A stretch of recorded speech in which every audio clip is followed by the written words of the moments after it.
بسم اللہ الرحمن الرحیم۔ میں نے اپنی بیوی کو دودھ میں زہر ڈال کر دیا اور کہا کہ اسے پی لو، کیونکہ مجھے اپنی بیوی سے بہت نفرت تھی۔ میری بیوی گھر والوں کی پسند تھی۔ میں جان چھڑانے کے لیے دودھ والے گلاس میں زہر ڈال کر دوستوں کے پاس باہر آ گیا۔ میں اس کی موت کی خبر سننے کے لیے بڑا بےتاب تھا کہ اچانک گھر سے کال آئی اور امی کہنے لگی، بیٹا جلدی سے گھر آ جاؤ، بہو کی آخری سانسیں چل رہی ہیں اور وہ تمہیں بلا رہی ہے۔ میں دوڑتا ہوا گھر پہنچا تو میری بیوی نے مرتے ہوئے ایسی بات بتائی کہ میری تو روح ہی کانپ گئی کہ میری بیوی نے آج میری شادی کو تیسرا دن تھا اور مجھے ایسا لگ رہا تھا جیسے میرے اجڑنے کا آج تیسرا دن ہے۔ مجھے اس شادی سے بالکل بھی خوشی نہیں تھی۔ مجھے ایک ایک لمحہ گھٹن زدہ محسوس ہو رہا تھا۔ اس تکلیف سے نکلنے کے لیے میں شہر واپس جانے کے لیے صبح سویرے ہی اٹھ گیا تھا۔ میرے بوڑھے باپ نے اپنے مرحوم بھائی کی بیٹی شائنہ سے میری مرضی کے بغیر ہی نکاح کر دیا تھا۔ وہ مجھ سے عمر میں 4 سال بڑی تھی، گہرے سانولے رنگ کی، اوپر سے بالکل گنوار بھی۔ میں نے سامان باندھنا شروع کیا تو وہ میری منتیں کرتی رہی کہ اتنی جلدی واپس نہ جائیں۔ مجھے وہ ایک آنکھ نہ بھائی تھی۔ مجھے اس کا بولنا بھی اچھا نہیں لگ رہا تھا۔ میں بس چاہتا تھا کہ وہ منظر کہیں غائب ہو جائے۔ میں نے تو ابا کے کہنے پر کڑوا گھونٹ بھر لیا تھا، مگر میں نے اپنی نئی نویلی دلہن شائنہ سے کوئی رعایت نہیں برتی اور صاف صاف کہہ دیا تھا کہ اتنی جلدی واپس شہر جانے کا تو میرا بھی ارادہ نہیں تھا، مگر میں تمہاری شکل سے بیزار ہو کر جا رہا ہوں۔ تمہاری یہ کالی سیاہ شکل مجھے ڈرا رہی ہے۔ میں نے محسوس کیا کہ میری بات سن کر وہ ایک دم مرجھا سی گئی تھی۔ ابا کو جب پتہ چلا کہ میں شہر واپس جا رہا ہوں تو وہ بھی مجھے روکنے آ گئے۔ ان کے سامنے تو میں ایک نہایت ہی فرما بردار بیٹا تھا، تو وہ دن رات میری شان میں قصیدے ہی پڑھتے تھے۔ میں نہیں چاہتا تھا کہ ان کا دل میری کسی بھی بات کی وجہ سے دکھے۔ میں نے کام کا بہانہ بنا کر ان سے رخصت طلب کیا تھا۔ ابا تو میرے مزید شرمندہ ہو گئے تھے۔ انہیں اپنے محنتی بیٹے پر مزید فخر ہونے لگا تھا۔ میں جب گھر سے نکلا تو شائنہ کچن میں کام کر رہی تھی۔ میں اسے بتائے بغیر ہی گھر سے نکلا اور کھلی فضا میں سانس لیا۔ حقیقت تو یہ تھی کہ گاؤں کے ماحول میں میرا دم گھٹتا تھا۔ مجھے تو شہر کی رنگینیں اپنے پاس بلاتی تھی۔ شہر تو بس میں پہنچا تھا تاکہ میرے گاؤں والوں کو مجھ پر کسی قسم کا بھی شک نہ ہو، مگر بس اڈے پر میرے باڈی گارڈز میری مہنگی کار کے ساتھ پہنچ چکے تھے۔ میرا تو کام ہی کچھ ایسا تھا کہ مجھے سیکیورٹی کی ضرورت پڑتی تھی۔ مجھے اس بات کا پکا یقین تھا کہ اگر کبھی میرے ابا کو پتہ چل گیا کہ ان کا اکلوتا بیٹا کیا کام کرتا ہے تو وہ تو بیچارہ اللہ کو پیارا ہو جائے گا۔ جہاں تک بیوی کی بات ہے تو مجھے اس کی پرواہ ہی نہیں تھی۔ بہت سیدھے خیالات والی، ہر رنگ و نور سے دور بیوی مجھے چاہیے ہی نہیں تھی۔ یہاں شہر میں ایک سے بڑھ کر ایک حسین اور دل فریب اداؤں والی لڑکیاں میری دوست تھی، تبھی تو مجھے گاؤں کی سادی سی لڑکی ایک آنکھ نہ بھائی تھی۔ شہر میں میرا ایک نام تھا، ایک پہچان تھی۔ بڑے بڑے اسمگلرز میرے آگے پانی بھرتے تھے۔ میرے علاقے کی طرف کوئی اسمگلرز تو کیا، پولیس بھی آنکھ اٹھا کر نہیں دیکھ سکتی تھی۔ جی ہاں، آپ صحیح سمجھے، میں شہر کا ایک جانا پہچانا اور بڑا اسمگلر تھا۔ شہر پہنچنے کے بعد یہ اس دن کی بات ہے جب میں بھیس بدل کر کالج کی بس میں سوار ہو کر اپنا نیا شکار ڈھونڈ رہا تھا۔ کالج کی کچی عمر کی معصوم لڑکیاں اور لڑکوں کو میں اپنے دام میں پھنسانے آیا تھا۔ اس عمر میں ہر ایک کی چاہت ہوتی ہے کہ وہ آگے بڑھ کر اپنے والدین کا سہارا بنے، اپنے باپ کے کندھوں پر پڑا بوجھ ہلکا کر سکے۔ میں اچھی خاصی رقم کی آفر کرتا تو بہت سے نوجوان میرے لیے اسمگلنگ کا کام شروع کر دیتے ہیں۔ میں بس میں سوار تھا جب ایک لڑکی میری سیٹ کے پاس آ کر کھڑی ہو گئی۔ وہ ہر چیز سے بے نیاز، اچھی خاصی اکھڑ مزاج لڑکی تھی۔ اس کا بستہ کافی خستہ حال تھا، شوز ٹوٹ پھوٹ کا شکار تھے۔ اس لڑکی کا حلیہ اس کی غربت کی داستان چیخ چیخ کر سنا رہا تھا۔ مجھے میرا نیا شکار مل چکا تھا۔ مجھے معلوم تھا کہ اس جیسی لڑکیوں کو پھنسانا بہت آسان ہوتا ہے۔ ایسی لڑکیاں غربت سے جان چھڑانے کے لیے ہر حد تک جا سکتی ہیں۔ میں اپنی سیٹ سے اٹھا اور اس کو مخاطب کر کے کہا کہ تم اس سیٹ پر بیٹھ جاؤ۔ وہ تو غصے سے بھڑک اٹھی اور مجھے گھورنے لگی اور کہنے لگی، کیا ہے، میں تم جیسے لفنگوں کو خوب سمجھتی ہوں۔ لڑکیوں کو مخاطب کرنے کا تو بہانہ ہی رچا لیا ہے تم لوگوں نے۔ مجھے اس کی جرت اچھی لگی تھی۔ مجھے معلوم ہو گیا تھا کہ یہ میرے لیے بہت کام کی چیز ثابت ہوگی۔ میری نظروں کے سامنے ایک دم میری ڈرپوک سی بیوی کا خیال لہرا گیا تھا۔ اس دن کے بعد میں ہر روز بس میں سوار ہوتا، اس لڑکی کو مخاطب کرنے کا کوئی موقع ہاتھ سے جانے نہ دیتا، اور میں نے اپنے خاص بندوں کو اس کی جاسوسی پر لگا دیا تھا۔ اگلے ہی دن مجھے اس کی مکمل معلومات مل چکی تھی۔ وہ غریب سے لوگ تھے، 2 کمروں کے مکان میں رہتے تھے۔ بوڑھے ماں باپ کی وہ اکلوتی بیٹی تھی۔ اس لڑکی یعنی عائشہ کے کالج کا پتہ میں نے لگوا لیا تھا۔ میں کچھ دن جان بوجھ کر بس میں نہیں بیٹھا۔ مجھے سب کچھ خالی خالی محسوس ہونے لگا تھا۔ میں اپنی اس کیفیت سے بے خبر تھا۔ اگلے ہی دن میں اس کی پرنسپل کے آفس میں بیٹھا تھا۔ میں نے اس کے پرنسپل کو کہہ دیا تھا کہ عائشہ کی پل پل کی رپورٹ مجھے چاہیے۔ پرنسپل کا غصہ اور اکڑ تو میرے ساتھ کھڑے بڑی بڑی مونچھوں والے باڈی گارڈز کو دیکھ کر ہی ختم ہو گئی تھی۔ اس نے مجھ سے میرا نمبر مانگا۔ نمبر لکھ کر میں وہاں سے اٹھا، لیکن میرا جی نہ جانے کیوں بار بار اس لڑکی کو دیکھنے کو کرنے لگا۔ کچھ دن بہت مصروف تھے۔ میں عائشہ کو نہ دیکھ پایا تھا، مگر اس کا خیال برابر مجھے تنگ کرتا رہا تھا۔ اچانک ایک دن عائشہ کی پرنسپل کی کال آ گئی۔ اس نے بتایا کہ عائشہ کی شادی ہو رہی ہے۔ میرے تو دل پر گھاؤ سا پڑا تھا۔ پرسوں عائشہ کی رخصتی تھی۔ وہ پرنسپل سے چھٹیاں مانگنے آئی تھی جب اس نے فوراً مجھے کال کر کے بتا دیا تھا۔ میں غم و غصے کے عجیب سے منظر سے گزر رہا تھا۔ مجھے سمجھ نہیں آ رہا تھا کہ میں کیا کروں۔ تب اچانک مجھے احساس ہوا کہ میں تو عائشہ سے محبت کرنے لگا ہوں۔ مجھے اپنی اس حالت پر بھی جی بھر کے ہنسی آئی تھی۔ پھر اس کے نکاح کی شام کو میں نے اپنے بھروسے کے آدمی بھجوا کر عائشہ کو اس کے گھر سے اغوا کر کے اپنے فارم ہاؤس میں بند کروا دیا۔ میں نے اپنے آدمیوں کو سخت ہدایت دی تھی کہ لڑکی کو کسی قسم کی کوئی پریشانی نہیں ہونی چاہیے۔ اس کی عزت کی حفاظت میرے ذمے تھی۔ اس پر میں نے آج بھی نہ آنے دی۔ دل عائشہ کو دیکھنے کے لیے مچلتا رہا، لیکن میں نے بڑی مشکل سے خود کو روک رکھا تھا۔ ایک دن اور ایک رات فارم ہاؤس پر رکھ کر اسے بحفاظت اس کے گھر واپس پہنچا دیا گیا تھا۔ وہ جیسے معصوم میرے فارم ہاؤس میں آئی تھی، ویسے ہی معصوم اور پاک اپنے گھر واپس چلی گئی تھی۔ میرے ذہن میں یہ بات آ چکی تھی کہ عائشہ کے منگیتر نے یہ کہہ کر یہ رشتہ ختم کر دیا ہے کہ تم ایک دن اور ایک رات باہر رہ کر آئی ہو۔ مجھے کیا معلوم کہ تمہارے ساتھ کیا ہوا ہے، اور اس بات کا بھی کیا علم کہ شاید تم اپنی مرضی سے ہی گھر سے نکلی ہو۔ میں ایسی بد کردار لڑکی کے ساتھ شادی نہیں کر سکتا۔ یہ بھی سننے میں آیا تھا کہ اس معاملے کے بعد عائشہ بہت زیادہ پریشان ہو گئی۔ وہ سارا دن روتی رہتی۔ بوڑھا باپ بیٹی کو دیکھ دیکھ کر کڑتا رہتا۔ جو میں چاہتا تھا وہی ہو گیا تھا۔ کسی کو کانوں کان خبر بھی نہ ہوئی کہ اس کے پیچھے کس کا ہاتھ تھا۔ یوں سانپ بھی مر گیا اور لاٹھی بھی نہ ٹوٹی۔ اب مجھے آگے بڑھ کر عائشہ کے دل میں جگہ بنانی تھی۔ میں سب کام بڑی پلاننگ کے ساتھ کرنے کا عادی تھا، تبھی تو آج تک گرفتار نہیں ہو سکا۔ پولیس کو مجھ پر شک تھا، پر وہ میرے خلاف ثبوت نہیں جٹا پا رہے تھے۔ خیر میں عائشہ کی گلی میں جا کر کھڑا ہو جاتا تھا۔ میں نے بڑی ہوشیاری سے عائشہ کے والد کے ساتھ تعلق بڑھا لیے تھے۔ سیدھا سادہ سا آدمی تھا، اسے اپنی طرف کھینچنے میں دیر نہیں لگی۔ اس کے والد نے بتایا کہ ان کے گھر کا سارا خرچہ عائشہ کا منگیتر ہی کرتا تھا۔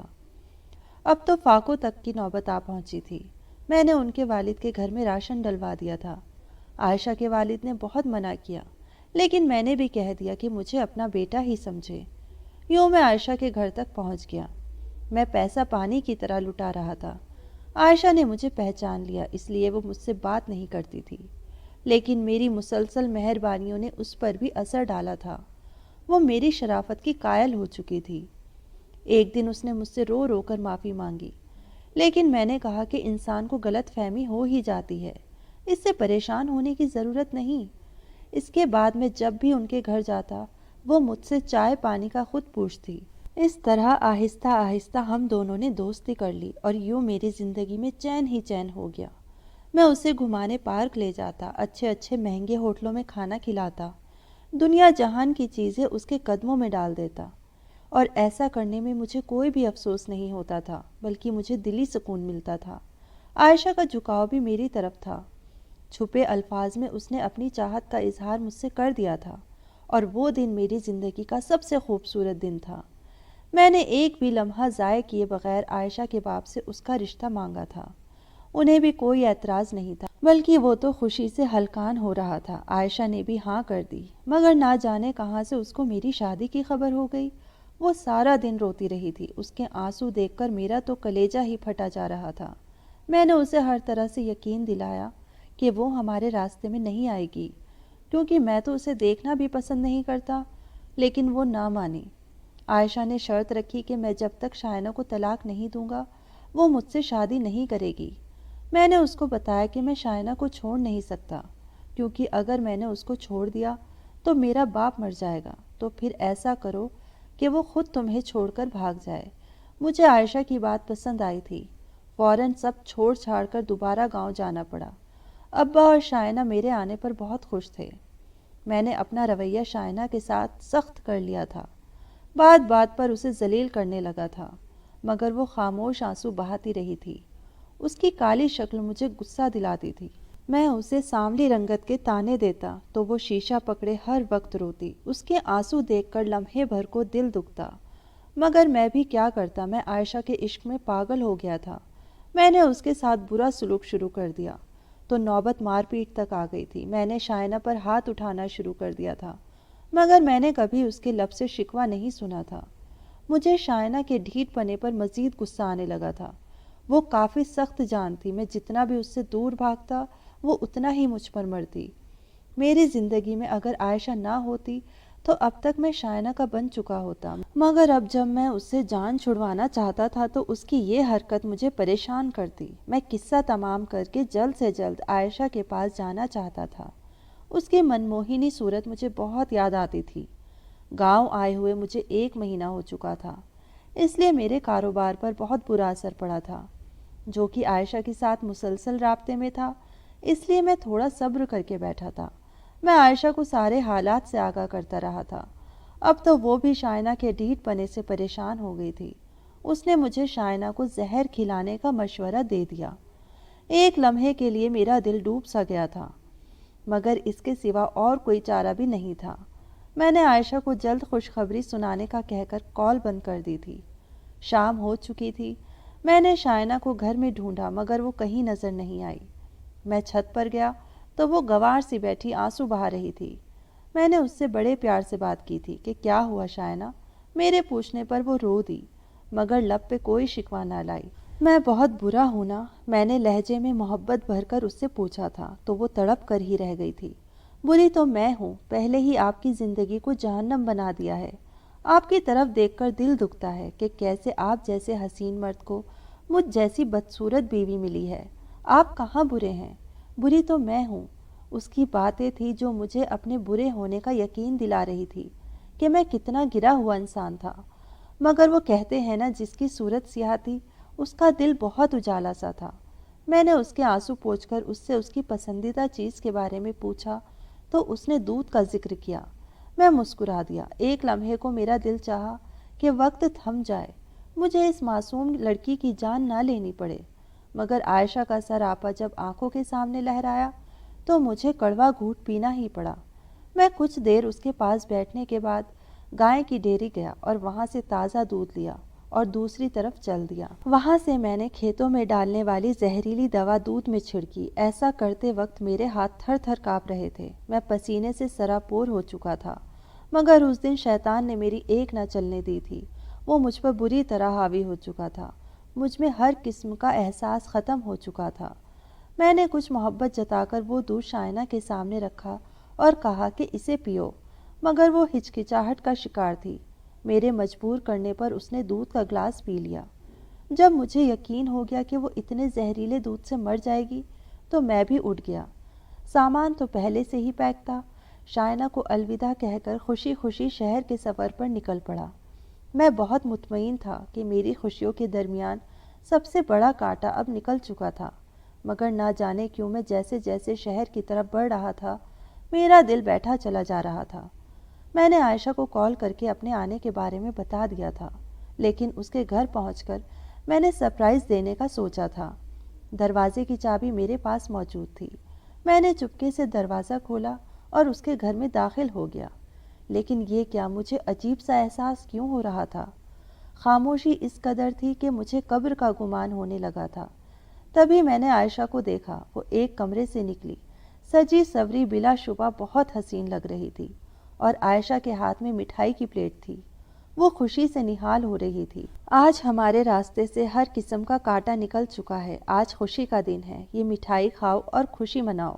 مجھے مٹھائی دیکھ کر عجیب سا خوف محسوس ہو رہا تھا، مگر عائشہ کے بار بار اصرار کرنے پر میں نے ایک ٹکڑا اٹھا کر کھا لیا۔ وہ مسکراتی ہوئی کمرے میں چلی گئی۔ جب اسے کافی دیر ہو گئی تو میں بھی اس کے پیچھے چلا گیا۔ میں نے دروازے سے جھانکا تو میرے قدموں تلے سے تو زمین ہی نکل گئی۔ کمرے سے ایک مرد کے بولنے کی آواز آ رہی تھی۔ عائشہ اس کے پاس بیٹھی ہنسی خوشی باتیں کر رہی تھی۔ عامر جی، آپ تو فکر ہی نہ کریں، میں نے عدیل کا تو پکا انتظام کر لیا ہے، اور میں نے مٹھائی میں زہر ڈال کر اس کو کھلا دی ہے، اور آج میں نے اپنا بدلہ اس سے لے لیا ہے۔ وہ کیا سمجھتا تھا کہ مجھے خبر نہیں ہوگی کہ میرا مجرم کون تھا؟ مجھے کس نے اغوا کروایا تھا؟ میرا مجرم عدیل ہی تو ہے۔ شکر ہے عامر، آپ نے منگنی توڑنے کا فیصلہ واپس لے لیا۔ محبت تو میں صرف آپ سے ہی کرتی تھی اور کرتی رہوں گی۔ عائشہ کی باتیں سن کر مجھ میں وہاں کھڑے ہونے کی ہمت نہ رہی۔ میں دبے پاؤں وہاں سے نکل آیا تھا۔ اچانک میرے گھر سے کال آئی، اور امی نے کہا کہ بیٹا، تمہاری بیوی کی آخری سانسیں چل رہی ہیں اور وہ تمہیں بلا رہی ہے۔ میرے تو قدموں تلے سے زمین ہی نکل گئی۔ مجھے اپنی غلطی کا شدید احساس ہو رہا تھا۔ زہر تو مجھے بھی دیا گیا تھا، حالت تو میری بھی خراب ہو رہی تھی، لیکن میں اپنی پرواہ کیے بغیر جلدی سے گاؤں پہنچا تو میری بیوی نے مجھے مسکرا کر دیکھا۔ میری روح کانپ اٹھی، اور پھر اچانک وہ میرے پاؤں پکڑ کر بولی، آپ مجھے معاف کر دیں۔ میں گھبرا گیا کہ کیا ہوا شائنہ؟ اس نے گھبرا کر کہا کہ میں نے آپ کی الماری کی تلاشی لی تھی، مجھے آپ کے گھنونے پیشے کے متعلق کافی ثبوت ملے تھے۔ میں کشمکش میں رہی کہ آپ کے خلاف قانونی کارروائی کروں یا نہیں، مگر میں آپ کو دوزخ کے عذاب سے بچانا چاہتی تھی، اسی لیے میں نے آج ہی آپ کے خلاف قانونی کارروائی کی ہے۔ پولیس کسی بھی لمحے آپ کو گرفتار کرنے آ سکتی ہے۔ آج شائنہ کی کوئی بھی بات مجھے بری نہیں لگی تھی۔ ڈاکٹر نے 24 گھنٹے خطرناک بتائے تھے۔ میں رو رو کر اس کے لیے دعائیں کرتا رہا، اور پھر اچانک ہی میں بھی بے ہوش ہو گیا۔ جب مجھے ہوش آیا تو میں نے ارد گرد ڈاکٹر کا ہجوم دیکھا۔ سب سے پہلے میں نے شائنہ کے بارے میں پوچھا تھا۔ اللہ نے کرم کیا، شائنہ بچ گئی تھی۔ جب میری طبیعت سنبھلی تو پولیس مجھے گرفتار کر کے لے گئی تھی۔ میں نے تھانے میں دن رات اللہ سے اپنے گناہوں کی معافی مانگی تھی۔ آج 10 برس بعد مجھے جیل سے رہائی ملی تھی۔ میں اپنے جرم کی سزا بھگت کر واپس اپنے گھر جا رہا تھا۔ دل انچاہے وسوسوں سے دہل رہا تھا کہ نہ جانے شائنہ مجھے معاف بھی کرے گی یا نہیں۔ میں نے اپنی رہائی کی خبر کسی کو بھی نہیں دی تھی۔ میں چپ چاپ گھر پہنچ گیا اور دہلیز پر ہی رک گیا۔ گھر سے شائنہ کی تیز آواز آ رہی تھی، میرے بچوں، تم دونوں کا باپ بڑا بہادر ہے، کبھی بھی اپنے باپ کو کسی سے کم مت سمجھنا۔ نفرت گناہ گار سے نہیں، گناہ سے کرنی چاہیے۔ مجھ سے مزید صبر نہ ہوا اور بھاگتا ہوا گھر میں داخل ہو گیا۔ میرے 10 سال کے 2 جڑواں بیٹے ماں کے پاس بیٹھے تھے۔ میں ان کے سامنے ہی شائنہ کے قدموں میں گر گیا تھا، اس سے رو رو کر معافی مانگ رہا تھا۔ اس نے مجھے معاف کر دیا تو میں اپنے بچوں سے ملا۔ میرے بیٹوں کے ہر عمل سے میرے لیے احترام جھلک رہا تھا، اور یہ سب شائنہ کی اچھی تربیت کا ہی نتیجہ تھا۔ مجھے شائنہ سے شدید قسم کی محبت ہو گئی تھی۔ اس کی سانولی رنگت مجھے روشن جیسی معلوم ہوتی تھی۔ تینوں سے مل کر میں ابا اور اماں کے کمرے کی طرف بڑھا تھا۔ ابا اماں کا مجھے شکریہ ادا کرنا تھا کہ انہوں نے میرے لیے اتنی اچھی شریک حیات ڈھونڈی تھی۔ لوگ سچ کہتے ہیں کہ بڑوں کی بات مان کر انسان کبھی بھی نامراد نہیں رہتا۔ اب ہم خوشی خوشی زندگی گزار رہے ہیں۔